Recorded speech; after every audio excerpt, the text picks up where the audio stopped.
provide aid inside Sudan to encourage people not to leave, not to need to leave.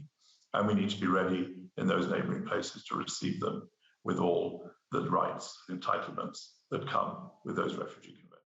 Well, Maya Ungar is the UN project officer. She joins me live now from Nairobi. Appreciate your time, Maya. It's a tragic story, and unfortunately it's the sort of thing we hear all too often going on in the world. How do you think the aid is going to get through in these difficult circumstances? Yeah, so as your colleague was saying earlier, there has been a significant issue with a lack of humanitarian aid being able to get through to Khartoum as well as the rest of Sudan.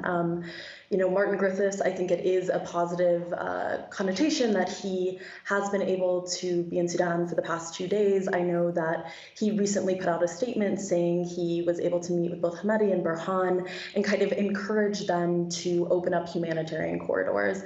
There's quite a few different avenues in which this aid can go forward, but the most important thing is that both of the generals and both the fighting parties agreed to allow this aid to get to the people that need it most. Where exactly are your priorities at this point, to the extent of how much is it getting aid into the people who are still there and how much is it trying to focus on getting people out through corridors?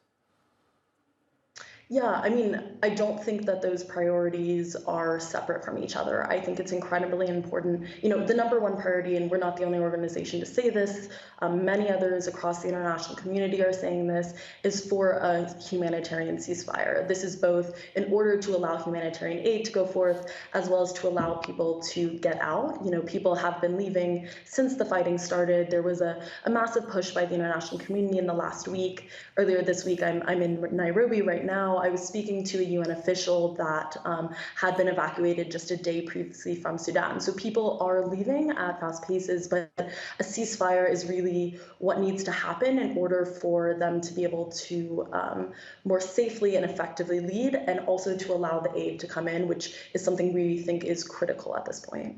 From your experience, how hard is this to achieve? You've got warring factions who can't agree on anything. It's hard to see the violence stopping. How hard has it proven for you in the past? Yeah, apologies. My lights have just gone off, but it has been, obviously, it's an incredibly difficult situation when you have two sides who are unable to come to any sort of agreement. We're hopeful that the international community, by calling together in a cohesive voice, that being, the UN, that being IGAD, that being the AU, that being the Quad, and various other countries who are involved in this conflict, we're hopeful that they are able to use their combined influence in order to encourage the generals to open up a corridor and provide aid. Maya Ungar is my guest there, UN Project Officer, live from Nairobi. Thanks for your time.